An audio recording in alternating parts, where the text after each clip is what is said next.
We are almost there. So, pull this down just a little bit. Okay. So, as I said, I will start off here by just detailing what the readings are going to be for this week. Hello to Aiden, who's watching this later. Okay, so for this week, first, from Machiavelli's The Prince. Chapter 3, of Mixed Principalities. Chapter 5, how cities or principalities should be governed that lived by their own laws before they were occupied. Yes, that is the title. Chapter 6, on new principalities acquired by one's own arms and skill. Chapter 7, on new principalities acquired with the arms of others and by fortune. Chapter 8, on those who become princes through wickedness. Chapter 9, on the civil principality. Chapter 15, on those things for which men, and particularly princes, are praised or blamed. Chapter 17, on cruelty and mercy, and whether it is better to be loved than feared, or the contrary. Is anyone going to make the Michael Scott joke? The Office? I want people to be afraid of how much they love me. Chapter 17, I did chapter 17. Chapter 18, how a prince should keep his word, or not keep his word. Chapter 16, an exhortation to liberate Italy from the barbarians. As I said, the authors this week are interested in a strong, centralized leader. And we're going to see why today when we talk about Machiavelli's Italy and the England of Thomas Hobbes. From Hobbes's Leviathan, which is your other text for this week.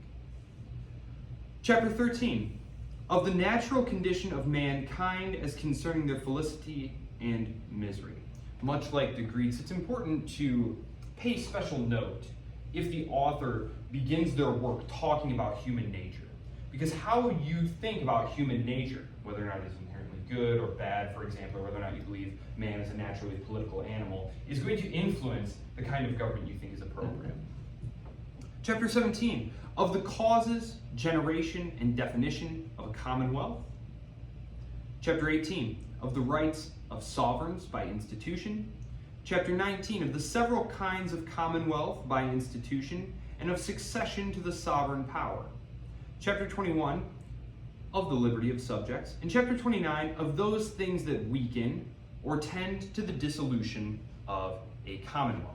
So when he talks about commonwealths here, he's talking about them in the same sense that that Cicero is talking about. It's the public thing, the public thing. There is sort of this idea that's developing that that kingdoms are not simply the personal property of the king, but there's something more than that.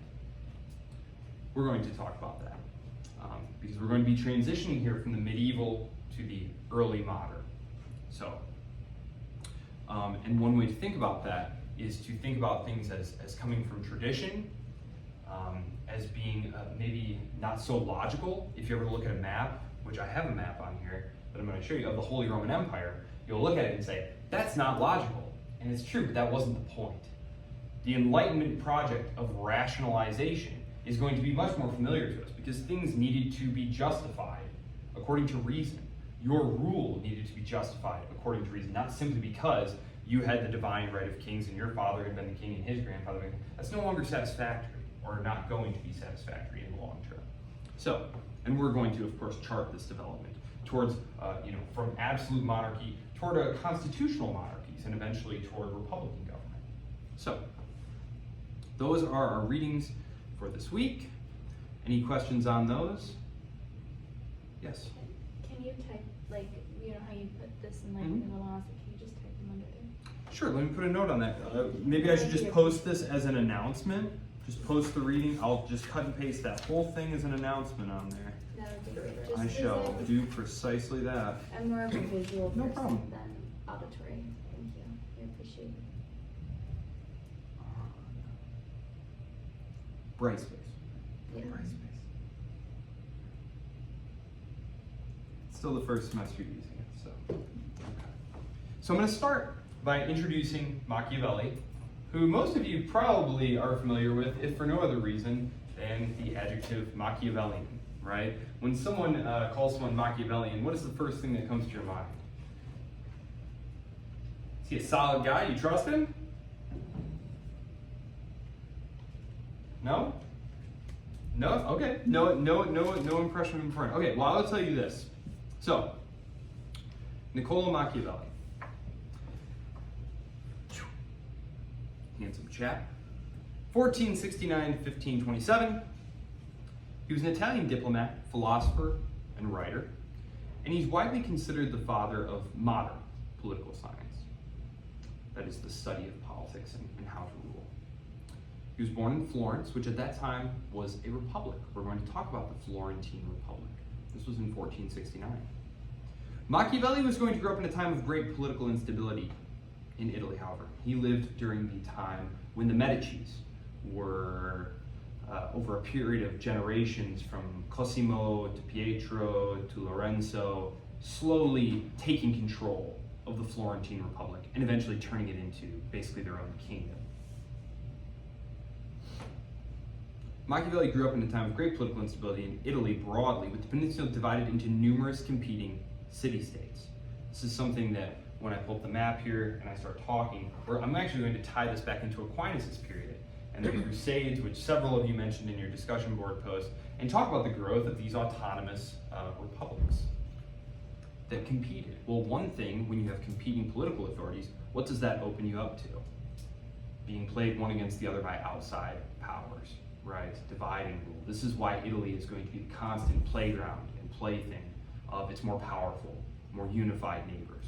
The Spanish monarchy, the French monarchy, eventually the Austrians, the Holy Roman Empire, the Habsburgs specifically.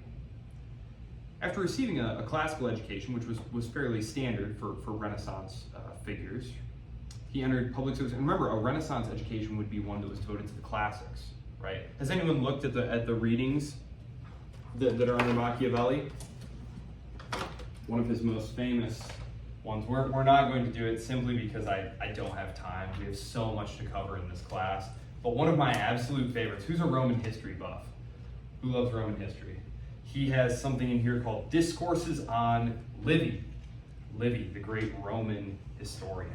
And so he's having kind of an extended critique of Livy's histories of the Roman political establishment. So it's very excellent, well worth reading. The Prince and Discourses on Livy, I have them all in one complete collection, and it's only like 190 pages, so it's very manageable, very readable. Apart from his classical education, he was of course involved in diplomatic and military affairs, which again was fairly standard for a public man. His political career, however, was going to come to an abrupt halt in 1512, when the Medici family is going to return to power, and he had been on the wrong side of them, and he's ousted from the government. He is actually imprisoned and tortured. Whoops. Again, fairly common. He is later released, however. He gets exiled. This was, again, fairly common punishment. During his exile, he turns to writing. He writes The Prince in 1513. And The Prince, if you want to give it just like a one-sentence summary, it's an argument that rulers should focus on pragmatism and power rather than on moral ideals. So, his other works, Discourses on Livy, The Art of War, reflect his strong sense of republicanism, his belief in the necessity of civic virtue.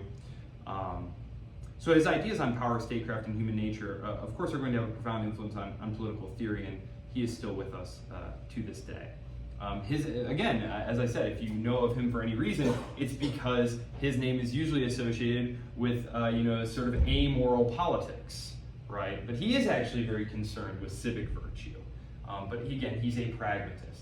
He is someone who is looking around at the world of early modern Italy and saying, gosh, if you are going to be naive about things, you're going to wind up dead in a ditch quicker than you can say the words. You have to be cunning, duplicitous, willing to break your word when it's to your advantage, which again, we look at as like, oh, a shame, but he is the essential realist.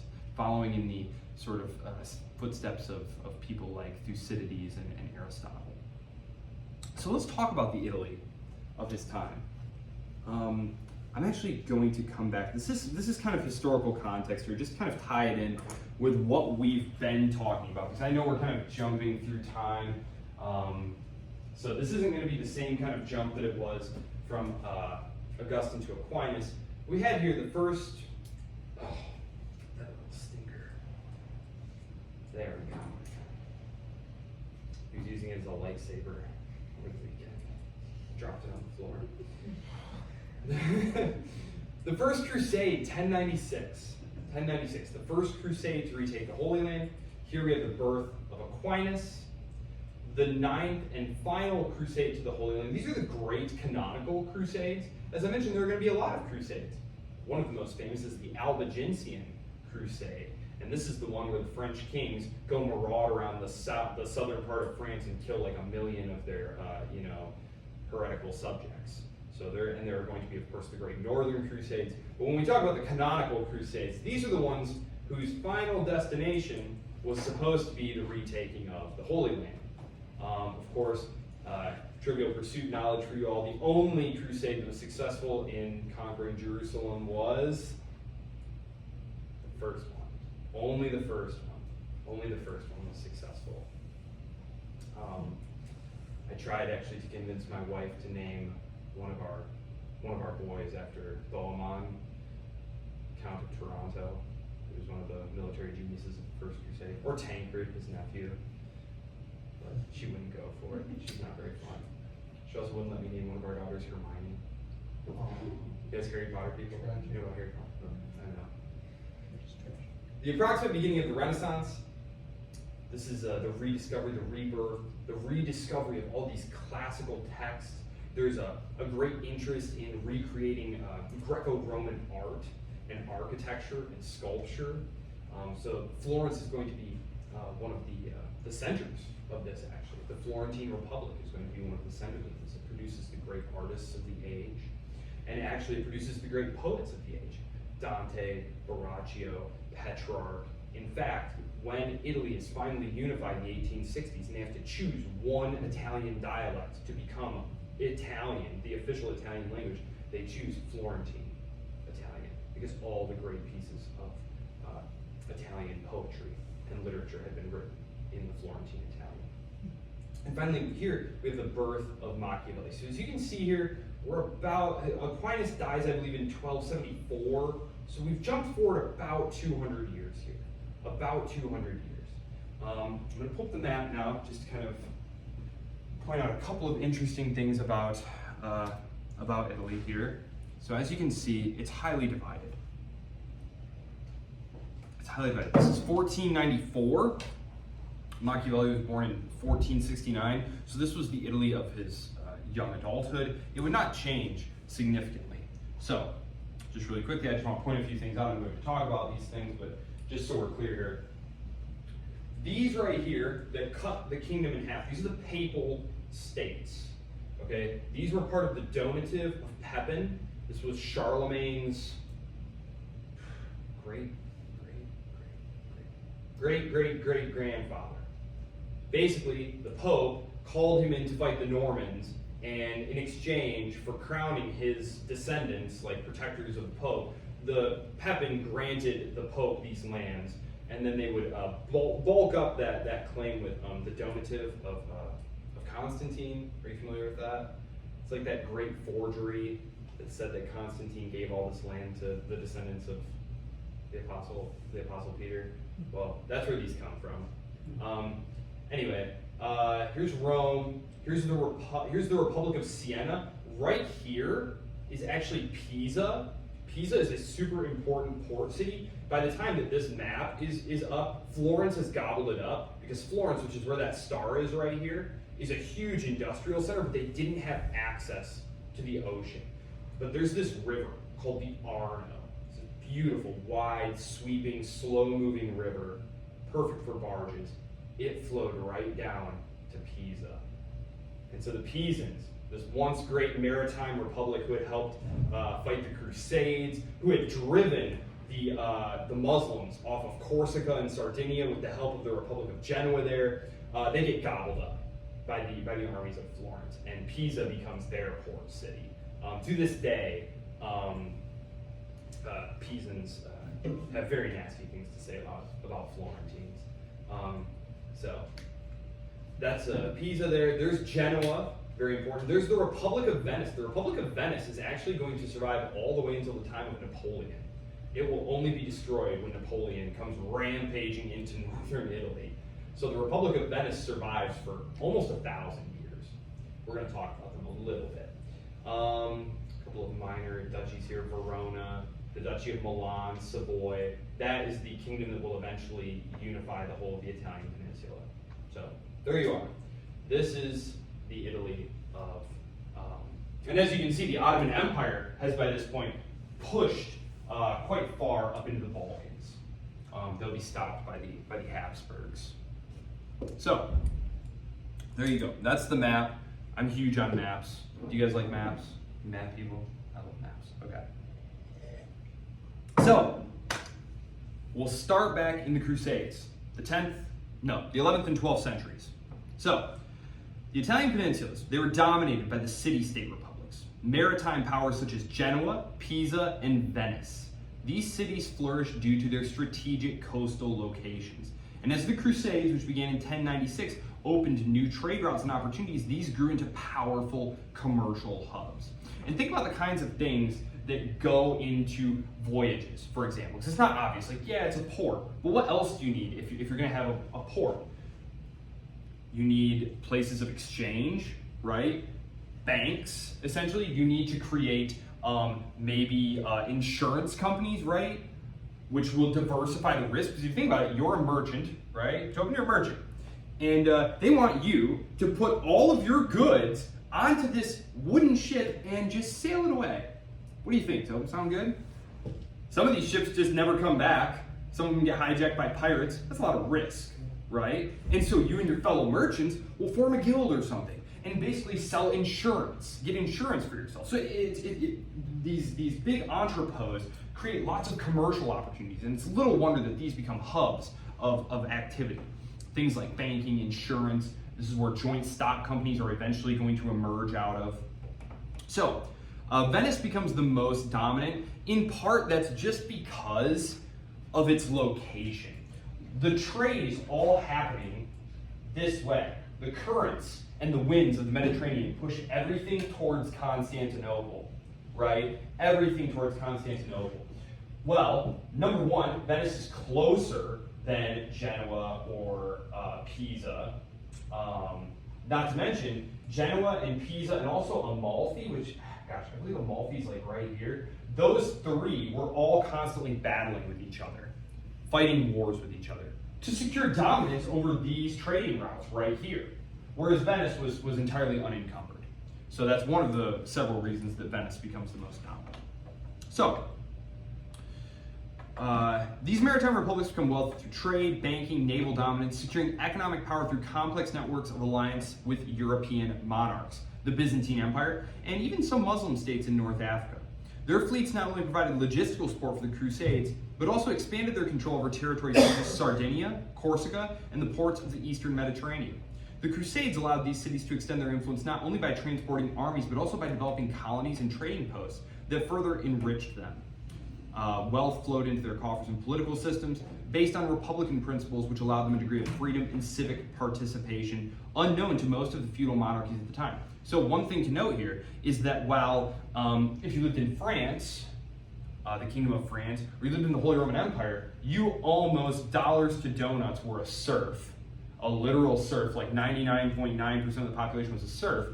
If you lived in the Republic of Genoa or Pisa or Amalfi or any of these cities, like you were probably involved in commerce or the trades, and you actually got to vote and participate in government. It wasn't necessarily like one-to-one democracy like what we understand, but what they would do is you are a shoemaker. You're a shoemaker. And so there's a shoemaker's guild. And your guild gets to send a representative to the Congress of Guilds. And there's like 50 guilds. One for the shippers, one for the bakers, Everyone's got a guild. And then they all vote. So you get to vote for your representative. And so it's very interesting. And they had all sorts of interesting rules for how to prevent the republics from being overthrown. They used a thing called sortition. Sortition. Election by sortition. That meant that instead of you running for office, which they thought tended towards corruption, right? Whoever wants power is the least that should be trusted with it, right? Instead, they would randomly draw your name out. And it's like, oh, I guess it's your turn. You're the one who has to collect the fees for the poor. That's how they would staff the civil administration. And it was seen as like kind of a burden, but it was your civic responsibility. You know, you run a very successful tailoring business, but for the next couple weeks, you're gonna have to shut your shop down because it's your job to go down and collect all the fees at the port, you know? And that's just how it is. But it prevented corruption, right? Because you had a constant cycling in and out of these positions. Mm-hmm. So another one, I think I mentioned the Doge, the Duke of Venice, who was sort of the figurehead of their government, was not allowed to have private conversations. If he ever spoke to anyone, he had to speak loud enough that other people could hear what was being said, right? So they were very paranoid about the possibilities of their republics being overthrown. They guarded them very jealously, and they survived for hundreds and hundreds of years. So it's very fascinating. Our own republic is only, it's younger than all of those. So quite interesting. I'm a big fan of sortition. So jury duty is kind of the closest thing we have to sortition. That and you guys know about the draft. So the draft and jury duty, that's how we use sortition here. But I would be a huge fan of expanding it to do pretty much everything that way. But anyway, yes, but as I said, there's going to be intense competition. There's going to be, and they're going to weaken each other, right? They're going to fight huge battles, weaken each other. So the prosperity of the Italian maritime republics is going to carry over. There's going to be secondary effects. These are going to influence the development of other city-states across the peninsula, further inland, who have larger populations, more material resources to draw on. So if you go to Venice or Pisa or Genoa, you'll notice that it's rocky, port. It's like a coastal city. There aren't a lot of obvious natural resources there, as opposed to if you go to Florence or Milan, where there's a lot of material resources you can draw on. These city-states, Florence, Milan, Naples, which you can see up there, this is after they've turned into duchies, most of them, dukedoms basically. These are also going to develop, and eventually they're going to fall into the hands of the most powerful families, the Medici in Florence, who I had hit, the Sforza in Milan. In Florence, that was Machiavelli's birthplace. This was a center of banking and trade. It was also famous as a center of wool dyeing. The most luxurious woolen fabrics were being made there. We associate the rise of phenomenal textile making with the English, right? But that's later. Actually, the English sent what we would call industrial spies over to the Italian city-states to figure out how they were doing this.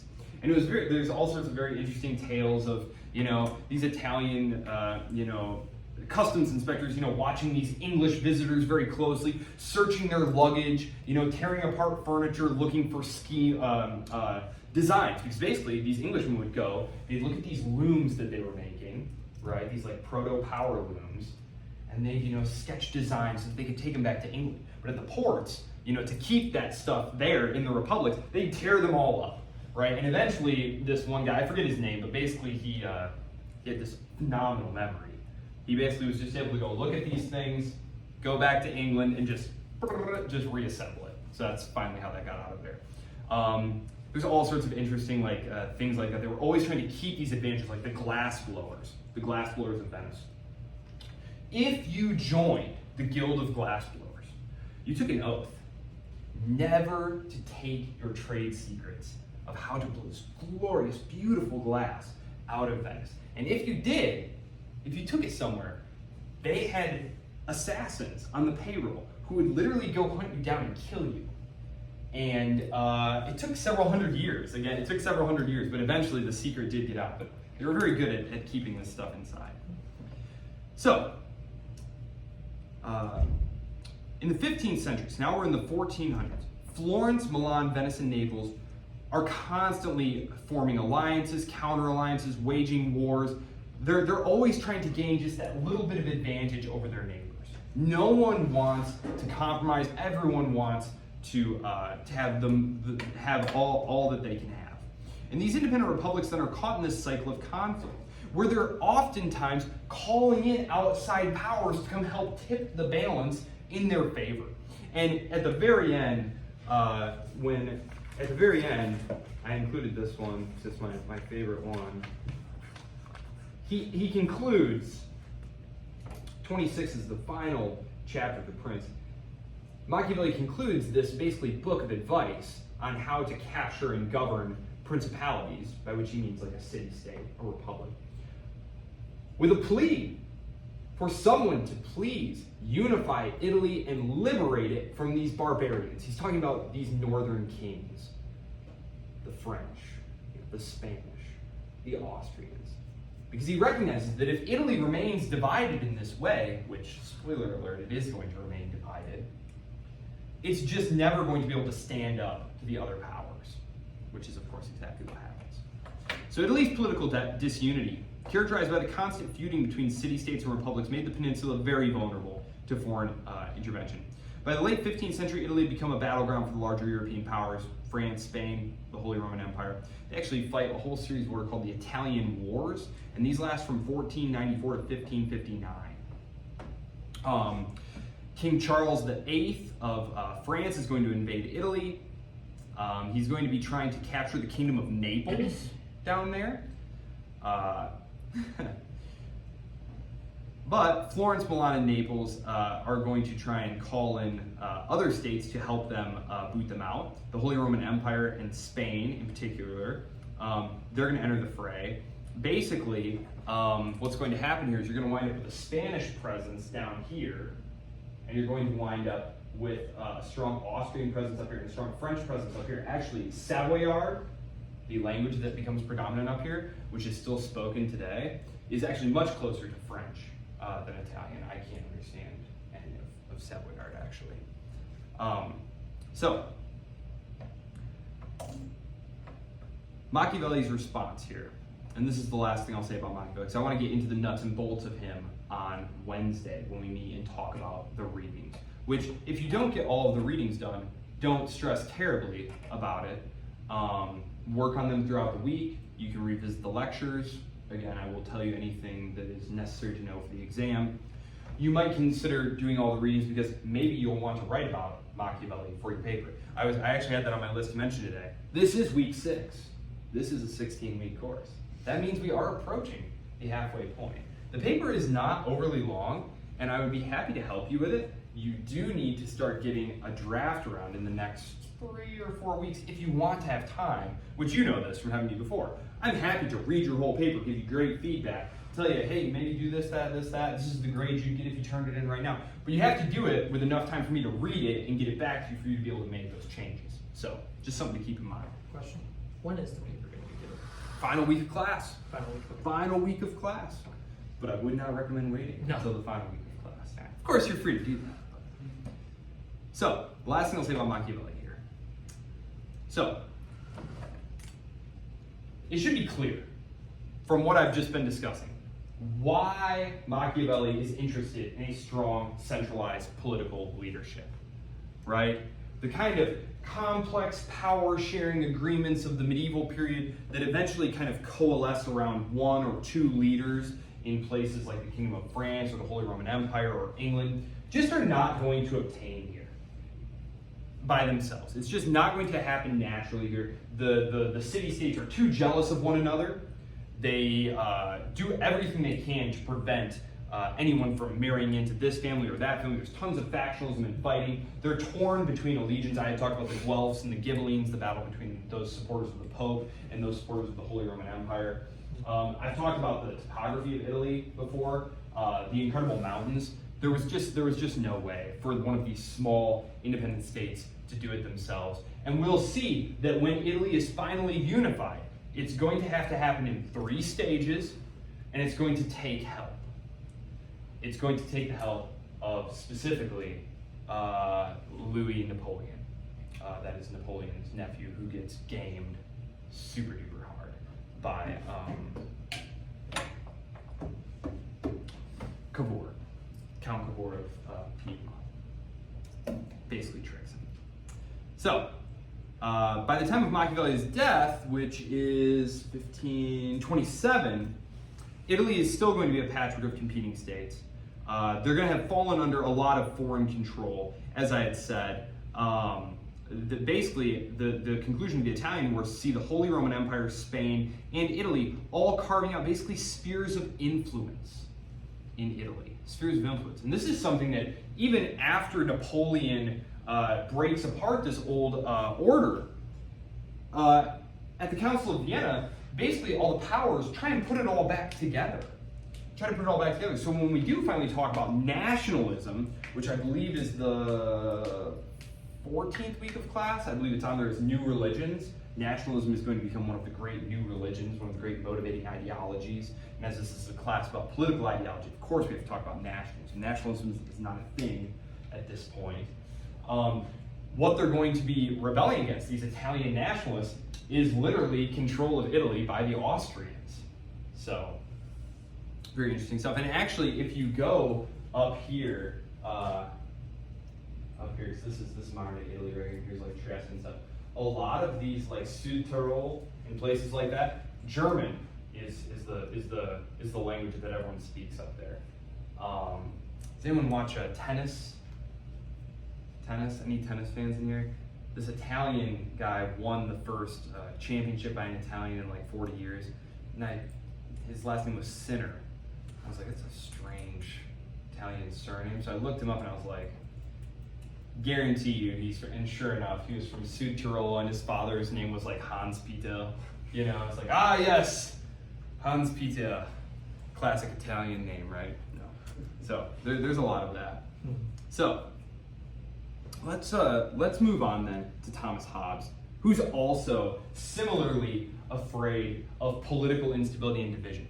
Specifically though, unlike Italy, which is this tremendous patchwork of competing states, the real problem that Thomas Hobbes is concerned about is the inability of one king to maintain control and pass control from father to son to grandson, etc., without incredible amounts of social instability and rebellion. So let's take just a quick look at this map here. It's actually fairly straightforward. This is England a little bit after Hobbes' time. Hobbes 1588 to 1679, so this is pretty much contemporaneous, later in his life, but this is the map during the English Civil Wars. I'm only pointing this out because I just want to make sure that we're clear when I talk about this stuff. I'll step over here. Sorry, I can step in the middle of it. Let's see. So here's Ireland, right? Here's Scotland. Here's Wales, and this is England at this time. So when we talk about the United Kingdom is not a thing at this point. The United Kingdom has yet to be created. So we have these four kingdoms here, and the English are by far the most powerful. So I'll talk to you about English history here very quickly, just to get you from the medieval period of Aquinas up to the time of Thomas Hobbes, and I'll take you actually into the English Civil War, although I'm going to have to go right across the top. This is not a class about the English Civil War. It's simply to illustrate to you why he feels the way that he does. Because you're going to read his chapter, for example, of the liberty of the subject, and you're going to be like, this guy was an Englishman? What? He's going to seem, like a crazy autocrat. And it's like, well, I thought the English were the great lovers and defenders of Anglo-Saxon freedom. No. He's less concerned about that than he is with tremendous stability and strong leadership. So, Thomas Hobbes, English philosopher. I'll turn it back to you. Another charming picture.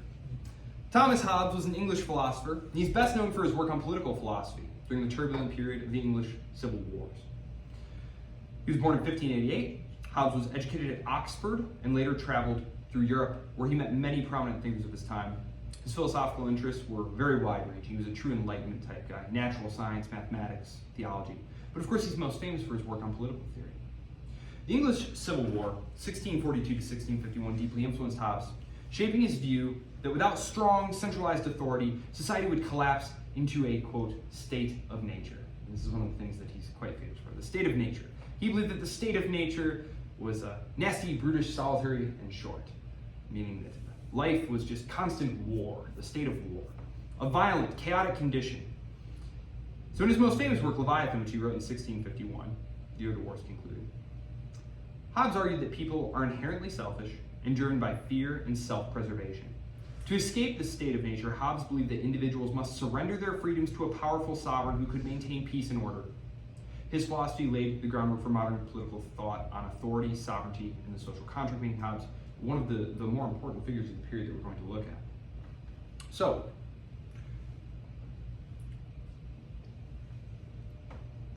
I'm going to actually start with the Norman Conquest, 1066. So this is right before the First Crusade, 1096, 30 years before. Okay. Going to be brief here. This is important, though, for understanding why England evolves the way that it does. So, in 1066, something very important happens. A group of Normans sail across the English Channel and invade the Kingdom of England. William the Conqueror. He defeats King Harold at the Battle of Hastings and imposes a new, essentially, Norman French ruling class on England. So the Normans are these French-speaking aristocrats. They had actually been Viking warriors who had landed in northern France and terrorized the very weak Capetian French king. The French kings were terribly weak at the time. They wouldn't become powerful, centralized monarchs for centuries. But he basically was like, look, if you guys just say you'll serve me, you guys can be, the Dukes of Normandy. And very famously, he tells the guy, you have to kiss my feet, to show that, you're my guy now. And you imagine this giant Viking dude is like, I'm not doing that. He tells one of his guys to kiss his foot. So the guy comes up to the throne, and instead of kneeling, to kiss his foot, he picks the French king up by his foot so that his foot comes out of his mouth and kisses his foot and basically drops him on the ground. And so Charles the Simple was the name of that French king. So anyway, it's a funny story. So these Normans were not the type to mess around. When they come to England, they effectively eliminate the old nobility and place themselves on top of this Anglo-Saxon population. So you have a Norman ruling class with a native population. And this is actually something that has had generational effects down the line. There was actually a very famous study done about 10 years ago where they found that people with Norman surnames who live in England are on average something like 40% more wealthy than people with Anglo-Saxon surnames. So if your last name is something like Darcy, Pride and Prejudice anyway. Yeah, if your last name is like Darcy or something, or Mandeville, you're more likely to be wealthy than someone with a last name like Smith or Baker or something like that. So it's just kind of funny. So these conquerors do in fact take control of those vast estates. They impose French-style feudalism on these previously rather raucous and decentralized Anglo-Saxons. So there's going to be a lot of tension here because it's a hybrid system now. Because you have the centralizing tendencies of the monarchy and the push for greater autonomy from the local people and eventually from the nobility itself.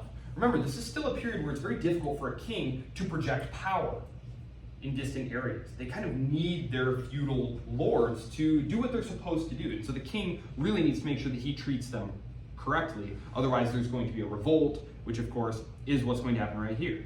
One of the key moments in the ongoing power struggle between sort of the peasantry and the nobility and the king was the signing of the Magna Carta in 1215. So we've gone forward 200 years.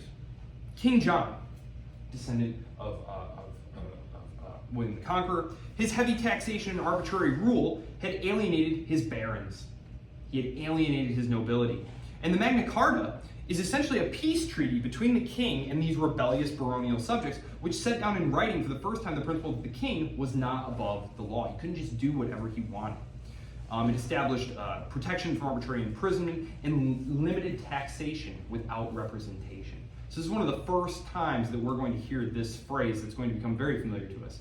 No taxation without representation. But critically, I don't want you to think that this was the beginning of democracy or something. This was just the barons, the mighty feudal landlords telling the king, look, you're not bossing us around anymore, all right? Just chill, okay?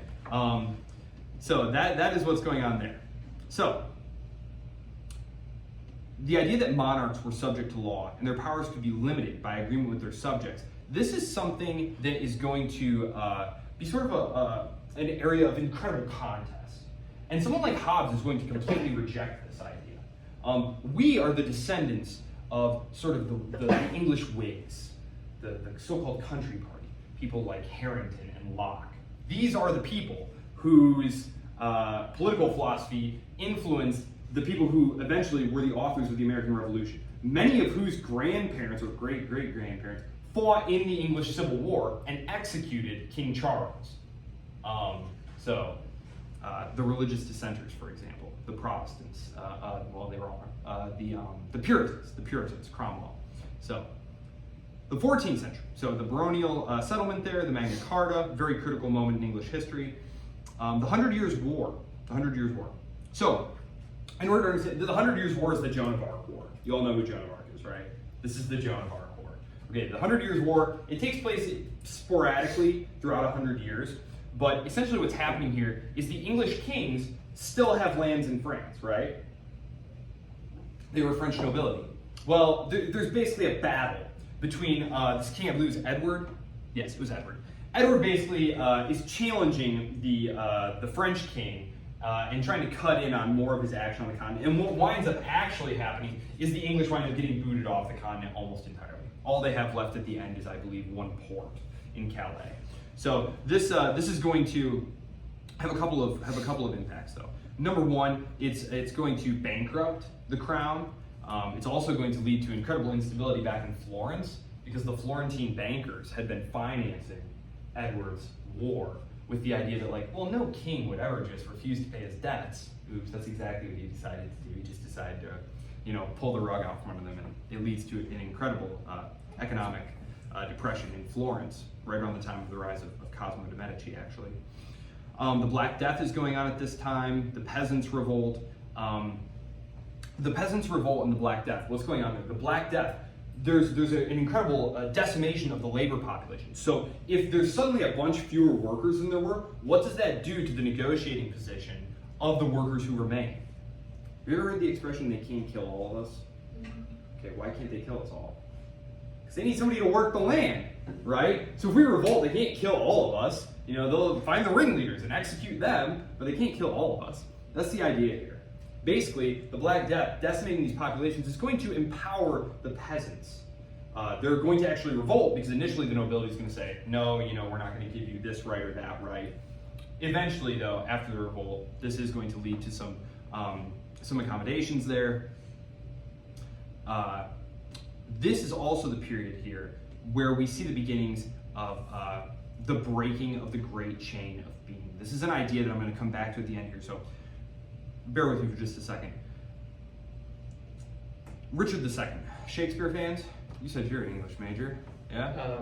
Your roommate. Oh, sorry, it was your roommate. Okay, well, we're into Shakespeare now. Richard II. Richard II's attempts to centralize power after this period in order to stabilize control over this very fractious country is going to lead to him being deposed by his cousin Henry Bolingbroke in 1399. This marks the beginning of the Lancastrian dynasty. Now, if you know anything about English history, the Lancastrians and the Yorks are going to fight in the Wars of the Roses, which is what we're going to have here. But for our purposes, this next century is going to be a period of incredible social instability. And it's going to be followed by very solid reigns by Henry VIII. Anyone want to sing it? Henry VIII is who I... Okay, I won't do it. And Elizabeth. These two monarchs, these two Tudor monarchs, who are going to rule for great periods of time, who are going to centralize control, who are going to squash dissent, and England is going to prosper under them. That's right, Henry VIII, who is much derided. He was actually a very successful ruler, as was Elizabeth, of course. And so these are the types of people. Hobbes, an educated man, is looking at the period when there was a lot of political instability and saying, see, we had weak kings. Henry Bolingbroke, he's never going to be accepted as a legitimate king because he took the crown. He violated the great chain of being. And this is a political idea that we're going to come back to at the end here. But just so you're aware, the Wars of the Roses, I'll just go through this really quickly because this is how we get the Tudors, who eventually produce the Stuarts, who are the people who the English Civil War is going to be fought against. I'm going to really skip over this here. The Wars of the Roses are very interesting. They weren't called the Wars of the Roses until very much later. But it was basically just a civil war between these two competing houses, the Lancastrians and the Yorkists. And eventually what's going to happen is after they kill one another for about 70 years, just about, about 30 years on and off, it looks like. What's going to happen here is Henry Tudor is going to be essentially invited, and he really had no strong claim to the throne, but basically what had happened is so many of the Yorkists and Lancastrians had killed each other, and so many of them were alienated with each other. He was just seen as sort of an acceptable solution to end the bloodshed. And this is how the Tudors become established. Henry VII is also a very savvy guy. He's a very understated, very quiet guy. As big and loud and imperious a personality as his son Henry VIII would be, Henry VII was nothing like that. He was very quiet, very understated. He was very much a scheming guy, naturally. He consolidated power effectively, but yes, the Wars of the Roses. I'm really not going to go into it. Just know that it was a period of incredible political instability because people were fighting over who the legitimate ruler was. There was no legitimate ruler. The chain of being had been violated. So let's talk a little bit about the great chain of being here. The great chain of being is an inheritance from the medieval period. And it described not only the natural world, but it was a political framework for understanding how human society should be structured. Kings, as rulers ordained by God, occupied the highest place in the human order. And below the king were the nobility, clergy, commoners, and peasants, each with their own divinely appointed role.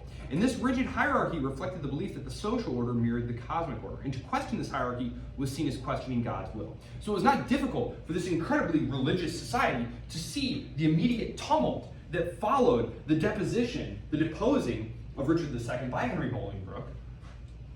Everything that followed had been a result of violating this great chain of being, and that you really shouldn't do that. You shouldn't mess with that stuff. And so Thomas Hobbes is saying, look, I know that Charles is not a great king. But what you do when you get a bad king is you simply wait him out. Let's go back to Aquinas. When is it just to rebel against a tyrant? Which, of course, Charles was behaving somewhat like a tyrant.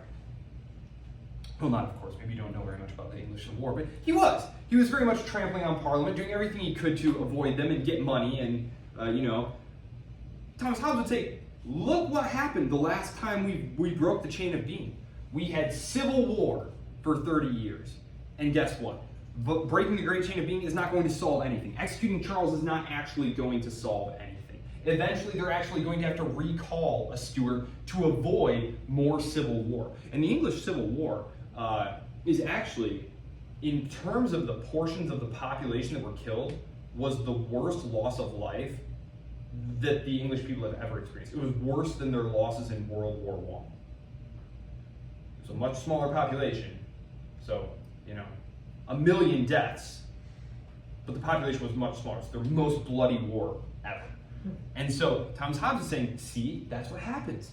That's what happens when you violate the great chain of being. And what did we wind up doing in the end? We invited his son back. Didn't solve anything, right?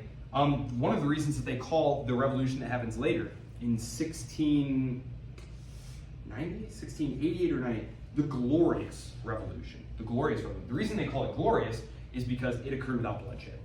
They're basically able to chase the last Stuart king out without any bloodshed. And they invite William of Orange to rule as a constitutional monarch, meaning that this debate over can you tax without consulting Parliament, who has the ultimate authority, this is going to be settled at the end of this century. Parliament is going to hold the purse strings. The king must call Parliament every year, and this is going to be something that the Hanoverians, the current line, they're actually Germans. They're Germans. They didn't change their name to Windsor until World War I, when they were fighting the Germans, and their royal name was Saxe-Coburg. And the optics were just very bad, right? We're being ruled by we have a German monarch, we're fighting the Germans, and they're barbarians. The propaganda battle is They changed their name to Windsor in the middle of World War I. Their actual name is Saxe-Coburg, and they're Hanoverians. And they were invited to the throne in the early 1700s as part of this constitutional settlement. So, the great chain of being, yes. So this is interesting, because what they're doing here is they're rejecting this whole idea. Thomas Hobbes is arguing, no, we can't violate the great chain of being. The monarch is the monarch. His authority comes from God. He can do pretty much whatever he wants. And a good monarch will respect your liberties and stuff, but if you get a bad monarch, just wait him out. He'll die. And you'll have a chance at another better monarch. The English are going to totally reject this idea. They're going to say, no, actually, sovereignty comes from the people, from the nation. So we have this, so it's funny, because we've gone from the classical period where you had republican government, right, that was highly rational, there was voting, right, you had a republican government, through the medieval period, where we developed this idea, by the high medieval period, of a divine cosmic order, right? To now, afterward, we're coming back around to this idea that no, actually, the consent to be governed comes from the people. The right to govern comes from people. And if they don't govern properly, that the citizens can simply remove them. And so this is going to play into the divine right of kings quite nicely. And this is something that I'll just talk about very briefly here, because it's very obvious. It comes right from the great chain of being. The divine right of kings was a political and religious doctrine that held that monarchs derived their authority directly from God, and thus were not subject to any earthly authority, including their subjects. And this, of course, comes right out of the Bible, right? This comes right out of the Bible. This is going to be highly influential with people like James I, Louis the 14th, the Sun King. Let's talk a little bit about this. The transition from elected to hereditary monarchies. How did we get there? Because as I told you in a couple of lectures ago, when the Roman Empire is disintegrating, you have this fusion of Germanic tribal customs. Germanic tribal customs, they were highly democratic though. You had to be voted the king by your comitatus, I believe is the old English word for it. But it was basically like your warrior guys. Like there's a bunch of warriors, right? And then they would vote who the king would be. And if they didn't think that you were doing a good job being king, they would just, remove you and vote someone else in. There's going to be a series of battles over this in like the 700s and 800s and 900s. Again, these things take a long time to kind of play out, where eventually these monarchies in the barbarian successor states, in the Frankish kingdom and in the early Holy Roman Empire, they're going to become hereditary. They're going to become hereditary. Actually, not the Holy Roman Empire. The Holy Roman Empire is the one that does not become hereditary, but it's the one that becomes France and then Lotharingia. So in the early medieval period, kingship was often elective rather than strictly hereditary. Again, especially among the Germanic tribes that settled in post-Roman Europe. Leaders were chosen by the assemblies of nobles. Charlemagne's reign was secured through a combination, for example, of military prowess, political alliances, and the support of the nobility. And even within his own empire, his succession was not guaranteed for his descendants, and it really depended on the approval of the other lords saying, yeah, that seems okay. But it was their approval that made you the heir. And again, this might seem rather obvious, but by the time of the late medieval period, the time of Machiavelli or Hobbes on the continent, you owed your allegiance to that line. Your grandfather had it, your great-grandfather, going back many generations, you had always owed your allegiance to that line. At some point in your history, you could point to one of your ancestors who had done service for one of the king's ancestors, and they had granted you the lands that you were now on. You literally owed them that. That was how it worked. So,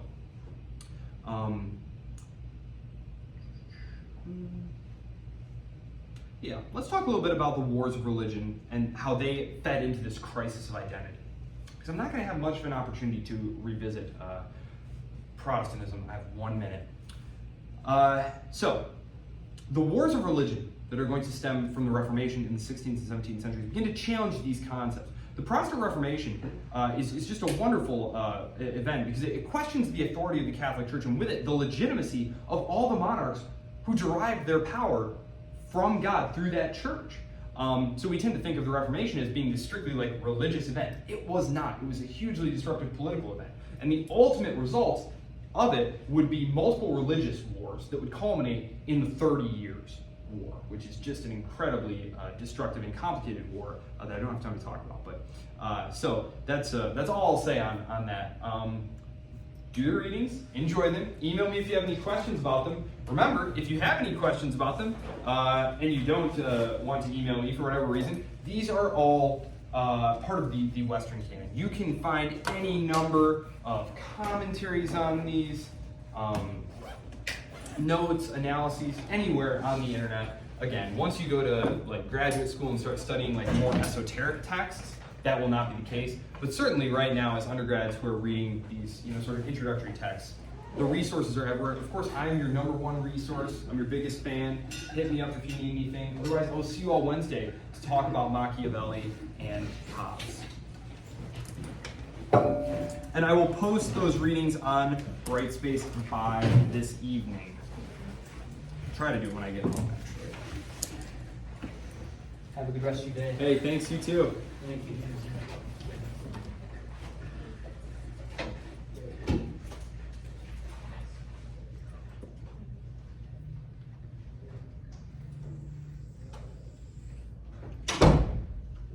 Have a good rest of the day.